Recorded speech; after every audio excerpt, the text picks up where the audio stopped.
주옵소서. 힘내 주옵소서. 주여.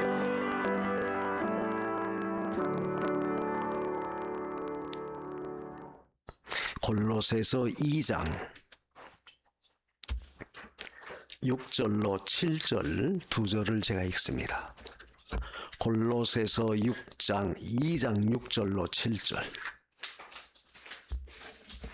그러므로 너희가 그리스도 예수를 주로 받았으니 그 안에서 행하되 그 안에 뿌리를 박으며 세움을 입어 교훈을 받은 대로 믿음에 굳게 서서 감사함을 넘치게 하라.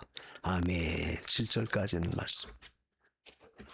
믿음에 굳게 서서 감사함을 넘치게 하라. 결국 우리가 이 감사라고 하는 것도 어떤 면에서는 믿음이 없이는 사실 감사하기 어렵죠. 아니 내가 당장에 어려운데 뭘 거기서 감사해. 도리어 거기서 원망과 불평과 도리어 대적하는 그런 일들이 더 많죠. 근데 감사한 것은 우리 그리스도인들은 믿지 않는 세속적인 사람과 다른 것은 우리가 감사할 수 있는 믿음을 주셨다는 거예요. 그러니까 믿음이 없으면 절대 감사할 수가 없어요. 오늘 우리가 맥주 감사절 주일을 맞이해서 사실 출애굽기 23장 14절로 17절에 보면 거기 이스라엘 백성들이 3대 절기를 지키라고 율법적으로 명령하신 내용이 나와요. 그러니까 이스라엘 백성들은 어디를 가든 무엇을 하든 항상 이 사람들은 이 3대 절기를 꼭 지켜야 돼요. 근데 그 3대 절기가 이제 보통 6월절 또는 무교절이라고 하죠. 우리가 출애굽기 23장 14절 이하에 보면 그 내용이 나와요. 무교절, 6월절. 6월절과 무교절은 같은 절기예요. 6월절은 이제 그날 밤 애굽의 장자들을 죽이는 그때 이스라엘의 장자들은 다 살아남았어요. 그건 밤에. 그래서 그때 6월절에는 반드시 양을 잡아서 어린 양을 잡아서 너희 집 들어오는 현관문 입구에 발라라. 그러면 피가 묻어있는 그 집은 하나님께서 재앙을 넘기겠다. 6월절에 그게 넘어갔다. 재앙이 넘어갔다. 그 다음 날부터는 이제 빨리 애굽에서 나와야 되니까 뭐 언제 떡에다 누룩을 넣어서 맛있는 음식을 만들어 먹고 그럴 여지가 없었어요. 그래서 그때 그들은 무교절, 누룩이 없는 떡을 먹어요. 그러니까 반죽을 해서 발효가 되지 못한 그런 떡입니다. 그래서 그걸 일주일 동안 먹어요. 그 다음 날 시작해서 일주일 동안을 누룩이 없는 떡을 먹어라. 그럴 수밖에 없는 것이 빨리 그저 정신 뭐 애굽에서 나오려면 뭐 정신 없으니까. 근데 그것이 주는 신령한 의미가 뭐냐? 바로 피 없는 그런 그 신령한 은혜 가운데 너희가 이제는 누룩은 성경에서 죄를 의미하는데 죄 없는 그런 삶을 너희가 이제 앞으로 살아가야 된다. 그래서 2월절 무교절은 한절기지만 그 의미가 굉장히 중요해요. 그건 바로 구원을 기념하는 이스라엘이 출애굽한 해방받은 그 구원을 기념하는 것이 바로 6월절이고 무교절입니다. 그리고 나서 이제 그 50일이 지난 다음에 그때 이 바로 오늘 우리가 지키는 이 맥추절이에요. 맥추절. 근데 이 맥추절은 그 특징이 뭐냐면 이스라엘이 가나안 땅 들어가서 이제 요건 가나안 땅 들어가서 그들이 그해 첫 농사져서 첫 열매 거두어 드린 것을 하나님 앞에 드리면서 지키는 절기가 바로 이 맥추절. 또는 우리가 그 이름이 네 가지가 있어요. 맥추절 또는 칠칠절 또는 오순절 또는 초실절 이렇게 말해요. 이건 다 맥추절인데 맥추절을 그렇게 부른다 그 말이죠. 그 맥추절이라고 하는 것은 그 가나안 땅 들어서 첫 농사진 그 해에 거둔 열매가 보통 볼이나 밀이었었어요. 우리나라도 그렇죠. 보통 지금 아마 거의 볼이 거두지 않습니까? 그래서 맥추절이라고 했고, 그 다음에 그 77절이라는 것은 이제 무교절부터 7주간이 지난 후에 7주간이 지난 후에 이 맥추절, 이 온다해서 77절이다. 그렇게 불렀고. 그 다음에 오순절은 6월절부터 시작해서 77절이 지난 그 다음날 50일째 되는 날. 그래서 오순절이라고 말해요. 근데 오순절은 그 중요한 의미가 있어요. 우리가 신약에 바로 예수님이 십자가에 못 박혀 죽으셨다가 부활하셨죠. 부활하신 다음에 금방 승천하시지 않았습니다. 세상에 40일 동안 계셨어요. 40일 계시고 승천하신 후에 열흘째 되는 날, 그 전체는 부활에서부터 전체는 50일이죠. 50일째 되는 날, 그 뭐예요? 보혜사 성령에 강림하세요. 사도행전 2장에 보면. 그러니까 이걸 보면 예수님의 구속사, 십자가에 피 흘려 구원해 주신 모든 과정이 결국 그 이스라엘 백성들이 지켰던 절기와 일맥상통한다. 똑같은 의미를 지니고 있다는 거예요. 그래서 이 맥추절은 결국 중요한 것은 하나님의 은혜에 대해서 첫 것을 드림으로 감사하는 거예요. 그래서 오순절 성령 강림도 결국 첫 열매가 뭐냐 하면 결국 바로 예루살렘 교회가 정식으로 시작이 되는 그런 역사가 나타나졌어요. 첫 열매, 교회가 시작된 거죠. 그래서 우리가 이 오순절 또는 칠칠절 또는 초실절 또는 맥추절이라고 하는 이 절기는 바로 그리스도의 희생을 통해서 십자가의 죽으심을 통해서 맺어진 첫 열매, 그 축복이다, 축복. 그래서 첫 이삭을 드리면서 하나님께 감사해라. 그리고 수장절은 이제 연말에 가서 1년 농사진 걸 다 거두어 들여서 광야에다 들판에 쌓아놓고 거기서 일주일 동안 초막을 져서 거기 거하면서 하나님의 은혜 감사했던 절기가 바로 이 수장절 또는 초막절이라고 그래요. 그것은 이제 우리 앞으로 천국 가서 이 세상에서 거두어들인 모든 신앙의 역사를 이제 하나님 앞에 가서 총집결해서 총집합해서 거기서 받아 누리는 영광스러움, 이걸 의미한다. 그래서 이스라엘의 절기는 예수 그리스도의 구속을 받은 성도가 은혜 감사해서 내 믿음 잘 지켜서 믿음 지킨 그 열매를 하나님께 드리며 영광을 누리는 그 모든 것과 일맥상통하는 그런 의미가 있는 것이죠. 그래서 이 맥추절의 가장 중요한 의미는 바로 첫 것을 드린다는 거예요. 특징이 첫 것을 드려라. 이 첫 것이라고 하는 것은 언제나 가장 좋은 것을 의미해요.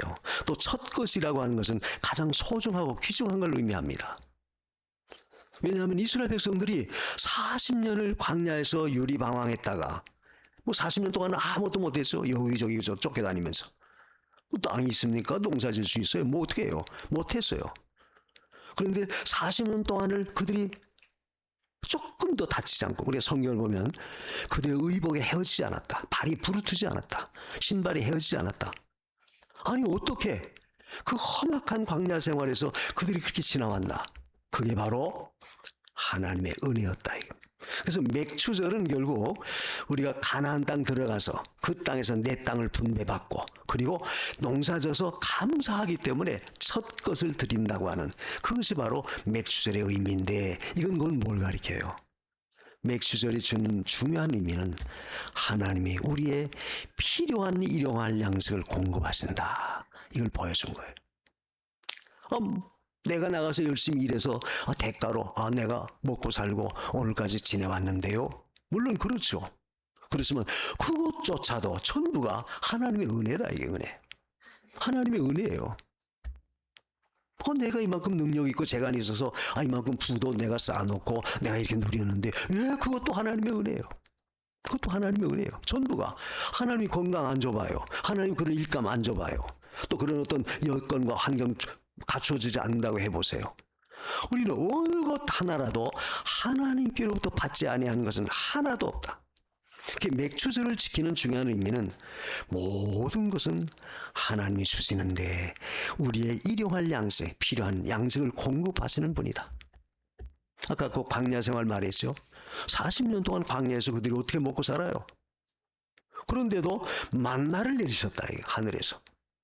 이렇게 만나를 내려서 그들이 조금 더 부족함이 없도록 육신의 양식까지 공급해 줬어요. 또 물도 없는 그런 환경입니다. 그런데 하나님 필요하면 또 물도 내셨어요. 또 대적이 많아요. 또 하나님 대적도 다 막아줘요.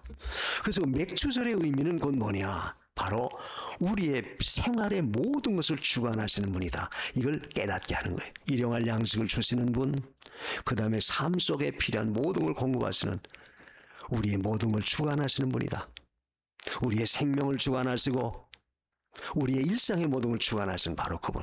그래서 창조주 하나님 뭐예요? 우리를 존재케 하셨죠. 그 존재한 것을 다 보존해서 오늘까지 지키게 하신 것은 뭐 섭리해 나가셨어요. 그리고 나중에는 어떻게 돼요? 우리가 구원을 받아서 결국 마지막 하나님 앞에 갑니다. 구원의 하나님, 창조의 역사, 섭리의 역사, 그리고 나중에 그 영광을 누릴 수 있는 구원의 하나님, 그분을 찬양하는 것이 바로 이 맥추절의 의미다. 이게. 그래서 우리는 늘 이 절기를 지키라고 하는 것은 단순히 그저 하나님 앞에 가서 감사하금 드리자, 그런 의미가 아니에요. 그런 뜻이 아닙니다. 물론 우리가 출애굽기 23장 14절로 17절 그 절기를 지킬 때는 반드시 너희가 빈손으로 오지 말라, 그런 말씀이 있어요. 그건 바로 감사하는 그 은혜의 표시를 하라는 거죠. 그래서 단순히 저 감사헌금 드리는 것으로 내 할 일 다 했다, 그렇게 생각해서는 안 된다, 그 말이죠. 우리는 내 생활의 전부를 하나님이 주관하신다, 하나님이 역사하신다, 이걸 알라는 거예요. 그리고 또 한 가지는 중요한 것은 뭐냐, 그 맥추감사절 주일을 맞이해서 우리가 하나님 앞에 참 꼭 기억해야 할 것은 결국 첫 열매, 이걸 드린다 하는 의미에서 우리의 신앙도 이 알곡신앙을 만들어서 하나님의 천국 창고에 들여져야 된다 하는 것을 우리가 깨달아야 돼요. 신앙이라고 하는 것은 무형의 재산이에요. 사실 우리 세상 물질적인 모든 건 절대 우리가 가지고 갈 수 없어요.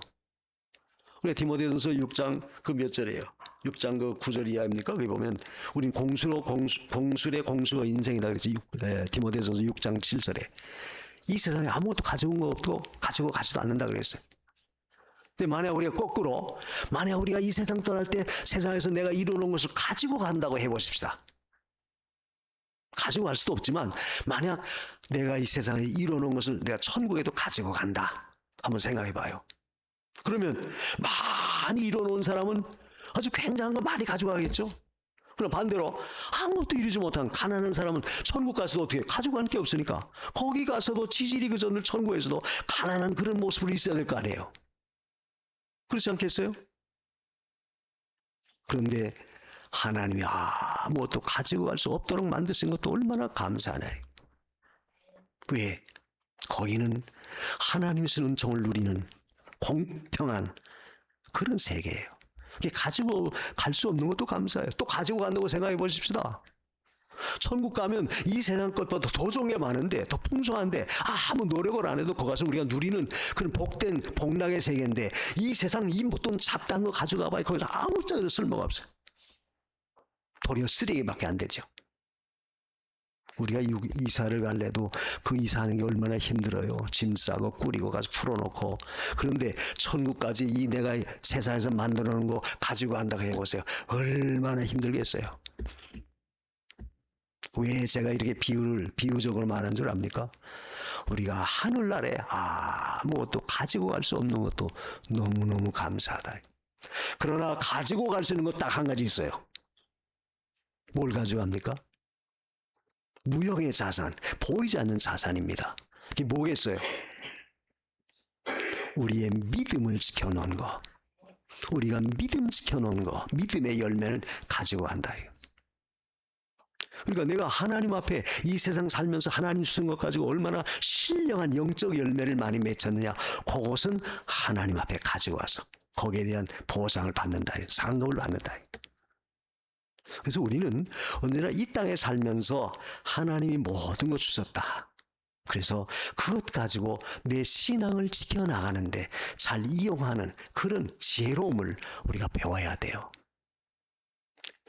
그러므로 이 맥추절이 주는 의미는 결국 일용할 양식은 하나님이 공급하시고, 살면서 필요한 모든 것도 하나님이 다 주관하시고, 그리고 그것 가지고 신령한 영적 알곡시랑 만들어서 너희가 하늘나라 창고에 들여놔라. 이것이 바로 맥추절이 주는 중요한 의미예요. 그래서 우리는 언제나 하나님 앞에 첫 것을 드릴 줄 아는 그런 믿음 배우는 것이 중요하다. 이 삶 속에서도 우리는 항상 이 첫 것은 하나님께 드린다. 그건 뭐예요? 첫째로 하나님을 생각하는 거예요. 내가 모든 것도 다 하나님의 은혜입니다. 하여튼 무슨 일을 당하든 그래서 하나님의 은혜입니다. 또 하나님이 하십니다. 하나님이 할 겁니다. 하나님이 역사하실 겁니다. 도우실 겁니다. 그래서 하나님을 늘 생각하고 하나님을 늘 첫째로 생각해라. 넘어져서 가다가 무릎이 깨졌어요. 피가 나요. 하나님 감사합니다. 왜? 무릎만 다쳤으니까 감사하지. 목사님 무릎만 다쳤으니까 감사하죠. 그럼 무릎 다치지 않고 허리가 부러졌다고 하십시다. 그럼 예를 들어서.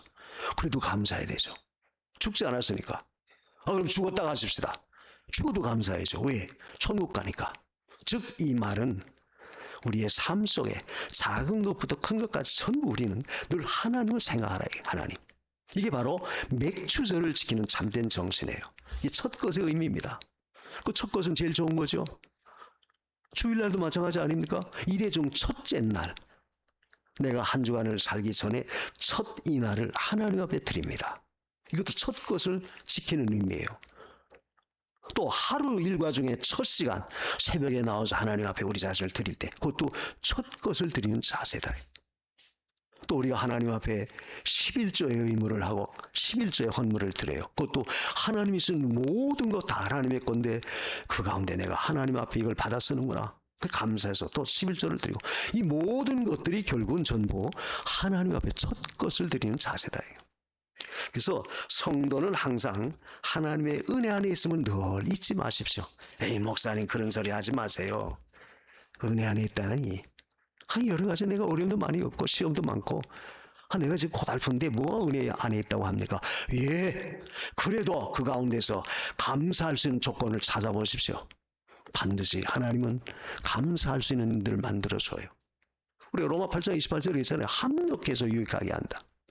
그게 바로 뭐예요? 믿음으로 내가 그걸 어떻게 받아들이고 믿음으로 내가 소화하고 믿음으로 어떻게 행하느냐 그 여부에 따라서 우리는 그런 참 어려운 환경 속에서도 감사할 수 있다는 거예요. 이게 바로 절기는 지키는 자의 자세예요. 근데 오늘 그 말씀 속에 7절에 그 말씀이 있죠. 믿음에 굳게 서서 7절 하반절에 감사함을 넘치게 하라. 믿음에 굳게 서라. 믿음에 굳게 서야지 우리는 감사할 수 있다는 거예요. 넘칠 수 있다는 거예요. 넘친다는 것은 뭐 양적으로 막 풍성한 그것만을 의미하는 게 아니에요. 모든 면에서 우리는 감사할 수 있다. 근데 그것이 믿음에 굳게 서라는 거예요. 그래서 오늘 말씀을 통해서 우리가 믿음에 굳게 서서 감사라고 했는데 어떻게 하면 감사할 수 있을까? 여기 그 6절에 보면 그랬죠. 그러므로 너희가 그리스도 예수를 주로 받았으니 그 안에서 행하되 예수 그리스도를 주로 받았다. 그러니까 믿음으로 굳게 서서 감사할 때 그 첫째 우리가 감사할 수 있는 것은 바로 예수 그리스도를 주로 받은 거, 구주로 받은 거 이걸 근거로 해서 감사해라. 예수 그리스도를 주로 받지 않았다면 우리는 모든 범사에 감사할 수 없어요. 감사도 못하죠. 뭐 깨닫지도 못하는데 의미도 모르는데 뭘 감사하겠어요. 그래서 우리가 예수 그리스도를 주로 받았다고 하는 그 의미 자체가 가장 귀한 감사의 근본이에요. 감사에 동기할 그 동기고 이유입니다. 예수 그리스도를 주로 받았다. 저나 여러분들이 예수 그리스도를 나의 구주로 받아들였다는 거, 믿었다는 거, 그 자체가 얼마나 복이냐. 이걸 우리가 늘 알아야 돼요. 바울은 사실 지금 이 편지를 써서 골로새서를 보낼 때 그의 현재 입장은 감옥에 갇혀 있는 신세입니다. 그래서 우리가 에베소, 빌립보, 골로새 이것을 에필골몬, 빌레몬서 이걸 갖다가 우리가 옥중서신이라고 말해요. 그러니까 이 골로새서를 써서 보낼 때 바울은 옥중에 갇혀 있는 신세였습니다. 근데 그 중에서도 늘 오늘 말씀처럼 감사해라. 우리 빌립보서를 보면 빌립보는 기뻐해라. 늘 그 말을 해요. 근데 그런 힘이 그런 원천이 어디서 솟구쳐 나왔느냐? 바로 예수 그리스도를 주로 받았기 때문에 그래서 바울은 그런 상황 속에서도 감사하고 기뻐했던 거예요. 이걸 우리가 깨달아야 돼요.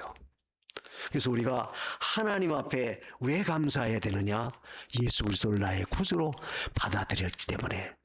사실 그것도 내 마음대로 내 임의대로 내가 원해서 내가 그걸 쟁취하려고 얻으려고 노력하고 희생하고 헌신해서 우리가 얻었습니까? 아닙니다.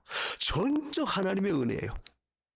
예수 그리스도를 여러분이 구주로 믿은 거 받아들인 것은 전적 하나님의 은혜예요. 하나님 믿게 하셔서 우리가 이 은혜의 축복에 이 자리에 참여한 거예요. 그렇기 때문에 너희는 그것을 가지고 감사해라. 우리가 그 3장에도 그래서 골로새 3장에도 보면 바울은 거기 골로새 3장 15절에도 그런 내용이 있죠. 평강을 위하여 너희가 한 몸으로 부르심을 받았다. 그 15절에 3장 15절 중간에 평강을 위하여 우리가 한 몸으로 부르심을 받았다. 하나님이 우리를 불러주신 것은 평강을 위해서 불러줬다는 거예요. 근데 그 평강이 뭐예요? 마음의 평안, 진정한 그 마음의 안정은 그리스도를 주로 받아들일 때, 예수를 내 구주로 믿을 때 내 마음속에서 진정한 마음의 평안이 임하는 거예요. 주님이 주시는 이 평안이라고 하는 것은 세상 것과는 전혀 다르죠. 또 거기 16절에도 뭘 말합니까? 시와 찬미와 신령한 노래를 부르며 마음의 감사함으로 하나님을 찬양해라. 그 골로새 3장 16절 하반절에도 노래를 부르며 마음의 감사함으로 하나님 찬양하라. 마음으로 감사하라, 그 말은 뭐예요? 중심으로. 그 입술로만 하나님 감사합니다, 고맙습니다, 그게 아니라 정말 그 은혜를 깨닫고 감사해서 하나님께 늘 감사해라. 그리고 17절에 또 바울이 뭘 말합니까? 주 예수의 이름으로 하고 그를 힘입어 하나님 아버지께 영광 올려드라. 하나님 아버지께 영광 돌리는 삶을 살아라. 그러니까 바울은 거기에서 늘 감사라고 하는 단어를 빼놓지 않았어요. 그건 왜 그래요? 바로 그것이 예수 그리스도를 나의 구주로 받아들였기 때문에, 내가 그 은혜 가운데 섰기 때문에 너무 크고 감사해서, 그래서 늘 무슨 일을 하든지 나는 하나님 앞에 감사하다. 그러니까 지금 감옥에 가셨으면서도 이런 편지를 할 수 있었던 것이죠. 뭘 가리켜요? 우리도 시시하고 소소한 것까지라 늘 그저 하나님 앞에 감사해야 돼요. 언젠가도 제가 그 예화를 들어 설교할 때, 독일이 한창 그 가뭄이 심했을 때, 그 먹을 게 녹지 못했어요. 그때 그 노부부가, 조금 그 여유가 있는 좀 돈이 있는 그 노부부가 그 동네 아이들을 위해서 자 굶어가니까 먹을 게 없으니까 늘 빵을 만들어 줘요. 그 빵을 그날 먹을 걸 만들어서 동네 아이들한테 주면 그 동네 아이들이 너무 감사해서 막 아침 일찍 달려와요. 그런데 가만히 보면 이놈들이 제일 큰 빵 얻으려고, 제일 좋은 거 가지려고 서로 그래서 야단입니다. 근데 그때 조그만 여자 어린아이가 있었는데, 그 아이는 맨 나중에 가만히 있다가 맨 나중에 그 다른 사람들이 다 가지고 간 남은 조그만 거죠. 그 빵을 거기서 취해요. 그밖에 없으니까. 그 빵을 가지고 가면서 그 노부부한테 깍듯이 고맙다고 인사를 해요. 다른 애들은 그래서 어떻게 하면 더 좋은 빵, 더 큰 거 얻을까 해가지고 그저 아귀다툼으로 그저 쟁취하고, 인사도 뭐예요, 감사도 모르고 그냥 다 가버렸는데, 그 어린 아이는 꼭 다 끝나고 난 다음에 그저 남은 거 하나 가지고, 그래서 그 노부부한테 고맙다고 인사하고 갔다. 그리고 그러던 어느 날 또 마찬가지로 빵을 나눠주는데 아이들이 와가지고 서로 그저 좋은 거 가지려고 다 가지고 가요. 근데 그날도 그 아이가 가장 남은 거, 보잘것없는 거 빵 하나, 좀 그거 이제 자기 것이니까 자기가 가졌어요. 집에 가서 빵을 쪼개보니까 그 안에 금화 한 입이 들어있는 거예요. 그리고 거기에 메모지가 적혀 있어요. 이 작은 것이라도 감사할 줄 아는 너에게 우리가 이 노부부가 선물로 이 금화를 주는 것이다. 그러니까 다른 아이들은 뭐 감사가 없어요, 그죠? 더 좋은 거 얻으려고 그죠? 야단인데, 그 아이는만큼은 가장 보잘것없는 것을 자기가 가졌어도 그걸 제공해준 그 노부부한테 늘 깍듯이 늘 감사했다. 그러니까 고마워서 내가 너에게 이 금화 한 입을 선물로 주겠다. 이게 바로 하나님의 마음이다, 그 말이죠. 우리가 살면서 지극히 작은 것 하나라도 그 중심으로 하나님 앞에 감사할 때 하나님은 거기에 대한 은혜와 충만한 복을 내려주시는 거예요. 그게 중요하다. 그래서 우리는 뭐 세상적인 거 많이 소유하고 누리고 내가 그것을 이루었다고 해서 그 결과를 가지고 감사하는 게 아니라, 그런 감사가 아니라, 우리는 예수 그리스도를 나의 구주로 받아들인 그 자체가, 예수 믿어서 구원받은 그 자체가 얼마나 크고 감사하냐. 그것이 감사의 기본이 돼야 되고, 그것이 거기에서부터 정말 감사가 우러나와야 돼요. 그래서 예수 그리스도를 한 주로 받은 것이 얼마나 크고 귀하다는 걸 늘 알아야 된다. 생활 속에 나타나지는 그 은혜는 사실 우리가 잘 모르고 지나치니까 그렇지 전부가 하나님의 은혜예요. 어느 것 하나라도. 어떤 목사님이 신방을 갔다가 돌아오는데 자동차가 고장이 났어요. 그래서 거기서 찡찡거리면서 땀 흘리면서 고치려고 보는데 어떤 청년이 개를 끌고 가다가 그걸 봐요. 그래서 제가 좀 도와드릴까요? 하면서 같이 그 고장난 차를 만지고 있었어요. 근데 놀랍게도 개 한 마리가 그 자기 주인 그 청년 옆에 또 딱 붙어 떠나지 않고 계속 있는 거예요. 그래서 나중에 그 부분이 이제 물어봐요. 저 개가 당신이 저 개를 엄청나게 사랑하고 귀하게 여기는가 보죠. 그때 그 사람이 하는 말이 예, 사실 저 개는 제가 어느 산에 등산 갈 때 수렁에 빠졌을 때 누구도 어떻게 도와줄 수 없는 그런 지경이었을 때 마침 그때 들개 한 마리가 지나가는데 좀 도와달라고 손짓하고 막 했더니 이 개가 와서 자기 옷자를 물고 잡아 끌었다는 거예요. 그 바람에 자기가 거기서 벗어서 나올 수 있었습니다. 그래서 자기가 그 들개를 데려다 집에서 길들여서 오늘까지 데리고 삽니다. 같이 그래서 침대에 자기도 하고. 그러니까 자기의 생명의 은인이니까 그 청년은 그 들개를 정말 내 목숨같이 귀하게 여기고 했다. 그러니까 그 개도 그 은혜를 알고 떠나지 않고 항상 옆에 있는 거예요. 근데 만약 그런 개를 누가 와서 발로 걷어차고 그 개를 누가 그저 해코지를 했다고 해보십시다. 그러면 그 주인이 가만히 있겠어요? 아니 내 생명의 은인을 갖다가 네가 이렇게 하다니 가만두지 않을 거예요. 즉 이 비유적인 이 이유에서 이 말씀에서 우리가 생각할 수 있는 것은 뭐냐, 우리가 예수 그리스도 한 주를 통해서 이런 구원의 은혜를 받았는데 그 은혜에 대한 것을 과소평가하고 우습게 여긴다고 한다면 하나님께서 야 나는 하나밖에 없는 외아들까지 보내줬는데 네가 그 은혜를 이렇게 배은망덕하느냐, 하나님께서 얼마나 가슴 아파하시겠냐 그 말이죠. 그래서 우리는 언제나 하나님 앞에 예수 그리스도를 믿은 것을 가장 큰 우리 구원의 은총 가운데 가장 큰 그 감사의 기본이 돼야 돼요.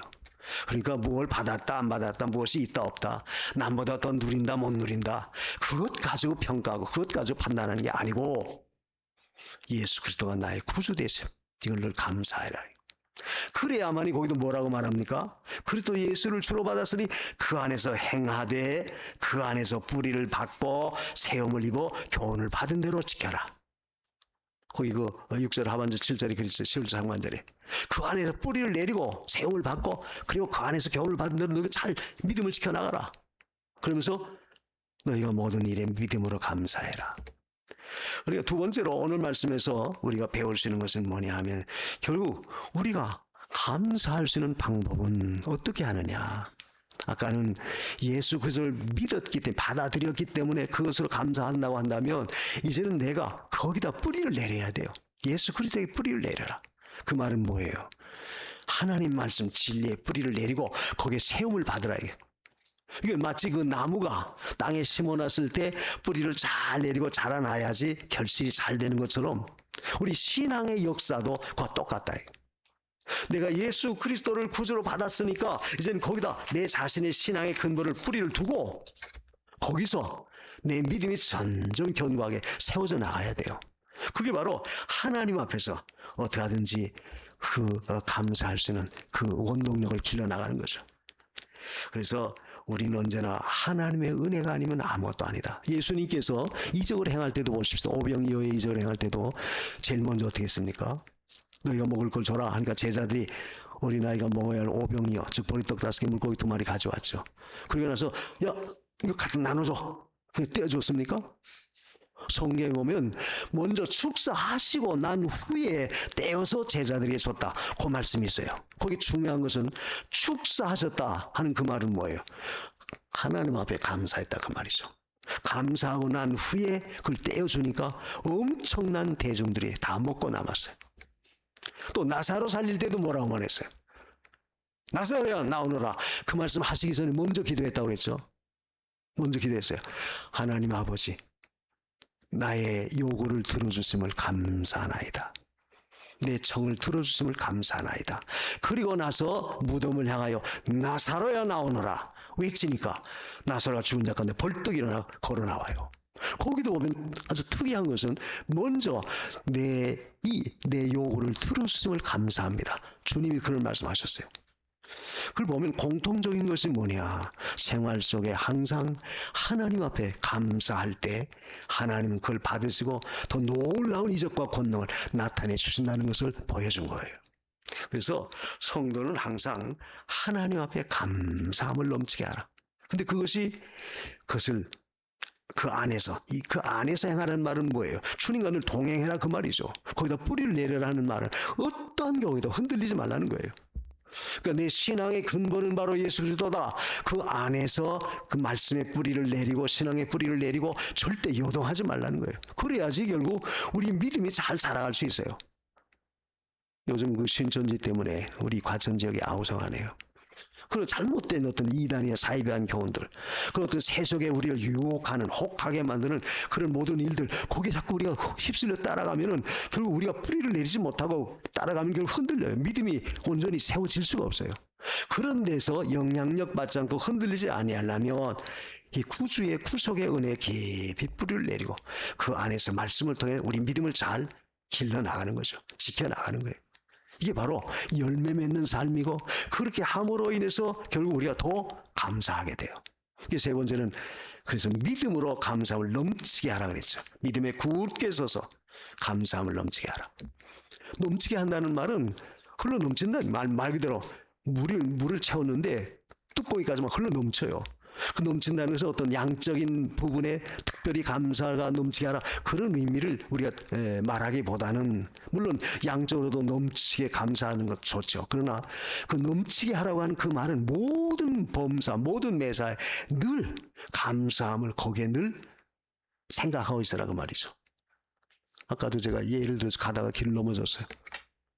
아유 하나님 그저 이 무릎 깨진 것만 해도 감사합니다. 다른 데 다치지 않고. 더 큰 데가 다쳤어요. 아유 하나님 죽지 않고 이런 가운데서 살려주는 감사합니다. 우리는 그 모든 매사가 그래서 하나님 앞에 늘 감사하는. 옷이 많아서 빨래거리가 많아. 에이 왜 뭐 빨래거리가 이렇게 많냐. 투절되고 원망하고 짜증 부리지 말고 옷이 많다는 것은 그것도 그만큼 남보다 더 많으니까 얼마나 감사해요. 감사하잖아요.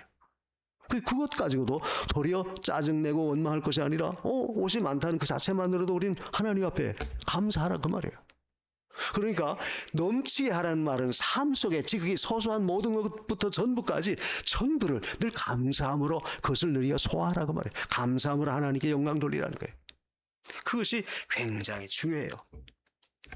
그래서 우리는 이 맥주 감사절을 통해서 우리에게 주시는 중요한 의미는 결국 생활 속에서 우리의 감사가 넘쳐야 된다.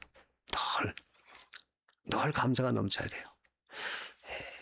참 옷에 몸이 그 옷에 끼어요. 옷이 그 몸에 낍니다. 그러니까 아이고 내가 너무 살쪘구나. 그 자기 살찐 것만 가지고 탓할 것이 아니라 옷이 꼈다는 것은 그만큼 건강하다는 증거 아닌가? 도리어 그렇게 역으로 도리어 감사할 조건을 만들라는 거예요. 예를 들면 그렇다고 말이죠. 내가 이제 옷이 작아서 못 입겠네. 그보다 그래? 그럼 몸이 그만큼 튼튼하다는 증거가 아니냐? 그래서 도리어 그런 가운데서도 감사할 조건을 찾아서 하나님 앞에 감사할 때 결국 그게 뭐예요? 감사가 넘쳐 생활 속에서 늘 모든 것이 이루어지라는 거예요. 그래서 성도는 모든 것을 찾아보면 감사할 일이 많아요. 그런데 우리가 그걸 잊고 지나니까 생각지 못하니까 그렇잖아요. 그게 think 생각하는 것과 think 감사 그건 어원이 같다고 늘 말하잖아요. 깊이 생각할수록 하나님의 은혜에 대한 감사가 나온다 이게. 은혜라고 하는 단어와 감사라고 하는 단어도 그 언어가 어원이 같아요. 그 은혜를 깊이 생각해 보니까 자연히 감사합니다. 감사하다고 말할 수 있다. 그 전에도 제가 이 설교할 때 예화 들었어요. 우리 과천에서 그 사단지 있을 때 처음에 상가 분양받을 때 안 됐어요. 떨어졌어요. 낙심이 천만입니다. 그 우사에서 어디야 정보도서관인 지금 현재 정보도서관 그 우사 거기에서 그래서 어떻게든지 이번에 좀 상가에 들어가려고 했는데 뚝 떨어져 버렸어요. 동아일보가 딱 따가지고. 그 얼마나 낙심이 돼요. 근데 떨어진 것도 감사하더라. 왜? 그로 인해서 결국 더 좋은 거기 동아일보 있던 그 자리는 4층이었었고 우리가 그래서 사천에서 그 과천에 있던 데는 3층 아니었었어요. 결국 떨어진 것도 낙찰에서 입찰이 되지 않은 것도 감사하구나. 그 예를 들면 그렇게 우리가 삶 속에서도 지극히 작은 것까지라도 그 가운데서 하나님 앞에 감사의 조건을 찾으면 하나님은 반드시 감사할 수 있는 그런 은혜를 입혀주신다는 거예요. 그래서 모든 것을 믿음으로 감사하게 하라. 믿음으로 감사를 넘치게 하라. 그래서 성도는 항상 생활 속에서 어떠한 역사가 있다 할지라도 그 마음 속에서부터의 감사가 늘 우러나오면 그게 참 귀한 거예요. 그 자동차왕 헨리 포드가 어느 지역을 방문해서 고아원에 자기가 기부를 해서 그 고아원을 도와주겠다고 했어요. 내가 2,000파운드를 내겠다.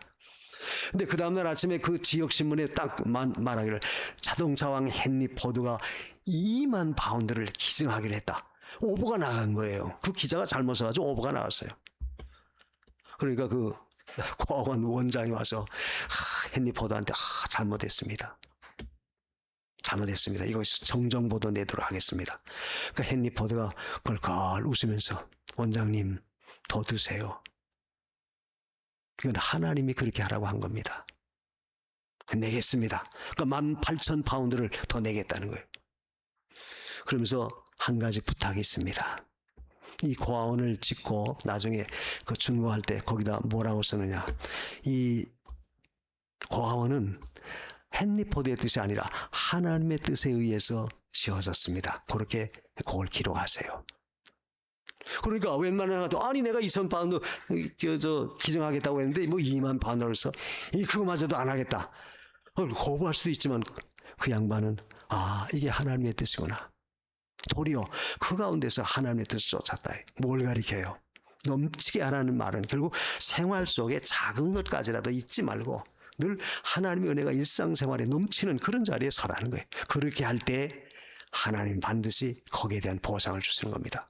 그러므로 오늘 맥주절 감사절을 맞이해서 내가 하나님 앞에 감사할 것이 뭐가 있나, 지난 반년 동안에 감사할 게 뭐가 있나 찾아보고 생활 속에서 늘 감사가 끊이지 않는 그런 믿음을 꼭 가지십시오. 그러면 감사에 대한 것은 절대 헛되지 않습니다. 절대 낭비가 아닙니다. 감사에 대한 것은 절대로 하나님이 그냥 거두질 않으세요. 반드시 거기에 대한 축복으로 갚아주세요. 그래서 늘 생활 속에 감사가 넘치는 저 여러분 되시기를 주님의 이름으로 축원합니다. 기도하십시다. 내가 얼마나 감사했나, 또 무엇을 근거해서 내가 감사해야 되겠나. 그것은 바로 예수 그리스도를 나의 구주로 믿은 것, 거기다 뿌리를 내리고 그 교훈을 받은 대로 우리가 믿음으로 해야 돼요. 이런 믿음을 주세요. 우리 다 같이 기도하십시다. 고맙고 감사하신 하나님,